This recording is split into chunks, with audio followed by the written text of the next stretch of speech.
வணக்கம். பரபரப்பு மீடியா செய்திகளுக்காக நான் நிரோஷன். பல ஆண்டுகளாக ஹெஸ்பொல்லா உலகின் முதன்மையான அரசு சாரா இராணுவமாக காணப்பட்டது.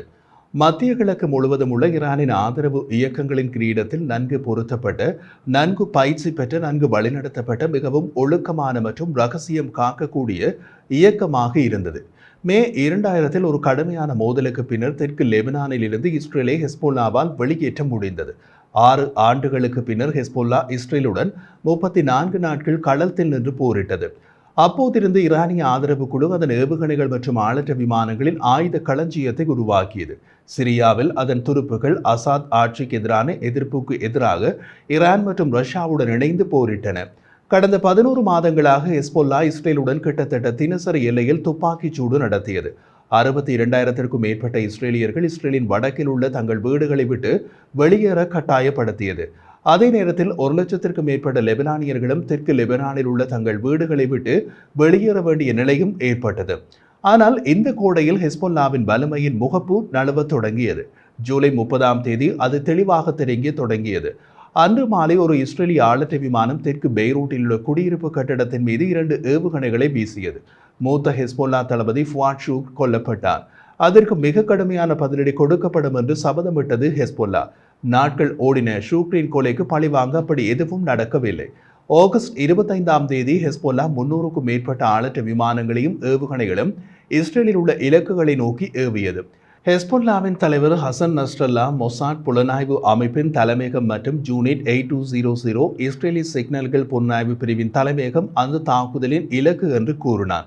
எந்த முக்கியமான இலக்குகளும் தாக்கப்படவில்லை என்று இஸ்ரேல் மறுத்தது. இஸ்ரேலிய மறுப்புக்கு முரணான எந்த ஆதாரமும் ஹெஸ்பொல்லாவால் காண்பிக்க முடியவில்லை. அதன் பின் ஃபுவாட் ஷுக்ர் கொல்லப்பட்டதற்கு இனிமேல் தான் பழிவாங்கப்படும் என்றார் ஹசன் நஸ்ரல்லா. அதன் மூலம் ஆகஸ்ட் 25 ஹெஸ்பொல்லா நடத்திய தாக்குதல் வெற்றி அல்ல என்பதை அவர் மறைமுகமாக ஒத்துக்கொண்டார். அதன் பின் பெரிய அளவிலான தாக்குதல் எதுவும் இஸ்ரேலில் நடக்கவில்லை. கடந்த செவ்வாய்க்கிழமை மாலை சுமார் 3:30 மணி பெய்ரூட் நேரத்தில் ஹெஸ்பொல்லா செயற்பாட்டாளர்களில் பேஜர் வெடிப்புகள் நடப்பதற்கு 2 மணி நேரத்திற்கு முன்பு ஒரு உயர் பதவியில் இருந்த இஸ்ரேலிய முன்னாள் பாதுகாப்பு அதிகாரியை படுகொலை செய்ய வெடிகுண்டு சாதனத்தை பயன்படுத்தி ஹெஸ்பொல்லா நடத்திய தாக்குதலை தாங்கள் முறியடித்ததாக இஸ்ரேலிய இராணுவம் கூறியது. ஹெஸ்பொல்லா திட்டமிட்டபடி இஸ்ரேலிய முன்னாள் பாதுகாப்பு அதிகாரி கொல்லப்பட்டிருந்தால் அதை ஃபுவாட் ஷுக்ர் கொல்லப்பட்டதற்கான பழிவாங்கல் என்று கூறியும் இருக்கலாம். அதுவும் ஹெஸ்பொல்லாவுக்கு சறுக்கிவிட்டது. ஆனால் அந்த முயற்சி தலைகளாக தொடங்கி ஹெஸ்பொல்லாவையே பாதித்து விட்டது. ஹெஸ்பொல்லாவின் படுகொலையின் முயற்சி நடந்து 2 மணி நேரத்தில் லெபனானில் ஆயிரக்கணக்கான பேஜர்கள் ஹெஸ்பொல்லாவின் வலுவான இருப்பை கொண்ட பகுதிகளில் வெடித்தன. கிட்டத்தட்ட 3000 பேர் காயமடைந்தனர் மற்றும் குறைந்தது 12 பேர் கொல்லப்பட்டனர். அதற்கு பதிலடி கொடுக்கப்படும் என்றது ஹெஸ்பொல்லா. ஹெஸ்பொல்லாவின் பதிலடி வருவதற்கு முன் நேற்று புதன்கிழமை பிற்பகல் லெபனான் சுகாதார அமைச்சின்படி பெய்ரூட்டின் மற்றும் தெற்கு புறநகர் பகுதிகள் மற்றும் நாட்டின் தெற்கில் உள்ள நகரங்களில் ஒரு புதிய வெடிப்பு அலை வெடித்தது.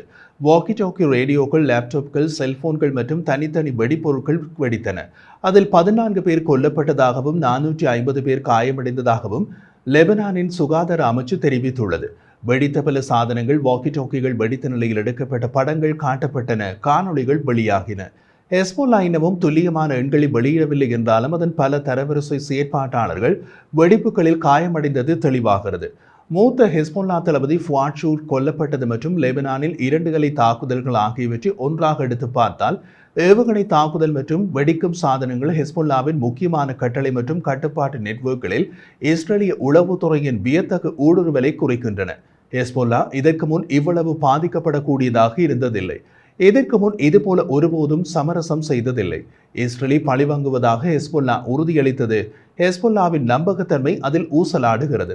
ஆனால் யதார்த்தமாக பார்த்தால் ஹெஸ்பொல்லாவால் என்ன செய்ய முடியும்? அதிகமில்லை. அதன் சமீபகால சாதனை பதிவு அதை தெளிவாக காட்டுகிறது. வெடித்த பேஜர்கள் மற்றும் ரேடியோ சாதனங்களை எடுத்துச் சென்றவர்களில் பெரும்பாலானோர் கள அதிகாரிகளாக இருக்கலாம். ஹெஸ்பொல்லாவின் அரசியல் அதிகாரிகளாகவோ தலைவர்களாகவோ இருக்கலாம். முக்கிய நபர்களிடம் அந்த பேஜர்கள் இருந்திருக்கும் என்பதற்கு மிக தெளிவான உதாரணம் லெபனானில் உள்ள ஈரானிய தூதரகத்தில் ஹெஸ்பொல்லாவின் பேஜர்களில் ஒன்றை வைத்திருந்த லெபனானுக்கான ஈரானிய தூதர் மொஜ்தபா அபானியும் காயமடைந்தார். ஹெஸ்பொல்லாவின் பிரதான வழங்குனரான ஈரானின் தூதரிடமும் பேஜர் இருந்ததால் ஹெஸ்பொல்லாவின் மிக முக்கியஸ்தர்களிடமும் பேஜர் இருந்திருக்க வேண்டும். ஈரானிய தூதர் மொஜ்தபா அமானி காயமடைந்த தகவலை ஈரானிய தூதரகமே வெளியிட்டது. ஹெஸ்பொல்லா தரப்பில் யார் கொல்லப்பட்டார்கள், யார் காயமடைந்தார்கள் என்ற தகவல் வெளியாகவில்லை. மிக முக்கியமானவர்கள் கூட காயமடைந்திருக்கலாம். வழமையாக இதுபோன்ற முக்கிய விஷயங்கள் நடந்தால் ஹிஸ்புல்லாவின் பொதுச் செயலாளர் ஹசன் நஸ்ரல்லா தொலைக்காட்சியில் உரை நிகழ்த்துவார். பேஜர் தாக்குதல் நடந்து 36 மணி நேரமாகியும் அவரிடமிருந்து எந்த உரையும் வெளியாகவில்லை. மாறாக ஹிஸ்புல்லாவின் நிர்வாக குழுவின் தலைவர் சையத் ஹஷீம் சபீதின் உரை நிகழ்த்தினார். இஸ்ரேலிய தாக்குதலுக்கு ஹெஸ்பொல்லாவின் தண்டனை தவிர்க்க முடியாமல் வரும் என்று உறுதிப்படுத்தினார். பேஜர் தாக்குதலில் கொல்லப்பட்ட ஹெஸ்பொல்லா உறுப்பினர்களின் இறுதிச் சடங்கின் போது அவரது உரை காணொளியில் ஒளிபரப்பாகிக் கொண்டிருந்த போது அங்கிருந்த பல வாக்கி டாக்கி ரேடியோக்கள் வெடித்தன. இப்போது அரபு ஊடகங்கள் சில பேஜர் தாக்குதலில் ஹெஸ்பொல்லாவின் பொதுச் செயலாளர் ஹசன் நஸ்ரல்லா காயமடைந்திருக்கலாம் என்று தகவல் வெளியிட்டுள்ளன. அந்த தகவல் எந்தளவு உண்மையானது என்பது தெரியவில்லை.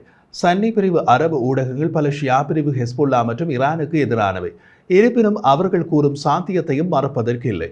ஹெஸ்பொல்லாவின் படைகளின் முதுகெலும்பாக இருக்கும் முக்கியஸ்தர்களும் காயமடைந்திருக்கலாம். இப்போது ஒருவேளை 2000 அல்லது அதற்கு மேற்பட்டவர்கள் தற்காலிகமாக படைகளில் இருந்து வெளியேற்றப்பட்டிருக்கலாம்.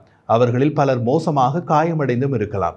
பேஜர்கள் மற்றும் வாக்கி டோக்கிகள் ஒரு முக்கிய பகுதியாக இருந்த ஹெஸ்பொல்லாவின் தகவல் தொடர்பு நெட்வொர்க் கிட்டத்தட்ட ஆஃப்லைனில் உள்ளது. ஹெஸ்பொல்லாவின் புலனாய்வு அதிகாரிகள் இவை அனைத்தும் எப்படி நடந்தது என்பதை கண்டுபிடிக்க தீவிரமாக முயன்று கொண்டிருக்க வேண்டும். இஸ்ரேலுக்கு பதிலடி கொடுக்க ஒரு முடிவு எடுக்கப்பட்டாலும் அந்த உத்தரவு எப்படி நிறைவேற்றப்படும்? யார் அதை செயற்படுத்துவார்கள் அல்லது செயற்படுத்த முடியுமா? ஏற்கனவே பாலஸ்தீனியர்களுக்காக எல்லை மோதல்களில் ஹெஸ்பொல்லா அதிக விலை கொடுத்து உள்ளது. கடந்த ஆண்டு அக்டோபர் 8ஆம் தேதி முதல் 400க்கும் மேற்பட்ட துருப்புக்களை இழந்துள்ளதாக ஹெஸ்பொல்லா ஒப்புக்கொள்ளுகிறது. 2006இல் இஸ்ரேலுடனான 34 நாள் முழு அளவிலான போரில் ஹெஸ்பொல்லா தரப்பில் சுமார் 250 பேர் மட்டுமே கொல்லப்பட்டனர். முழு அளவிலான போரில் இழந்த துருப்புக்களை விட அதிக துருப்புக்களை வரும் எல்லை தாக்குதல்களில் இழந்துவிட்ட ஹெஸ்பொல்லா இப்போது 25 பேர் கொல்லப்பட்ட சுமார் 3500 பேர் காயமடைந்த நிலையில் வைத்திருக்கிறது. காசாவில் போர் நடக்கும் வரை இஸ்ரேலிய இலக்குகளை தாக்கிச் செல்வதாக உறுதியளித்த ஹெஸ்பொல்லா தைரியமான முகத்தை தொடர்கிறது. மொத்தத்தில் ஹெஸ்பொல்லா ஒரு மூலையில் உள்ளது. இஸ்ரேல் அதன் வடக்கு எல்லையில் மெதுவாக எரியும் போரை இனியும் பொறுத்து கொள்ள தயாராக இல்லை. மேலும் தீவிரமான மற்றும் முன்மாதிரியற்ற நடவடிக்கைகளை மேற்கொள்கிறது. இஸ்ரேலை தடுக்கவோ அல்லது பதிலடி கொடுக்கவோ ஹெஸ்பொல்லாவால் செய்யக்கூடியது இன்றைய தேதியில் மிகச்சிறியதே.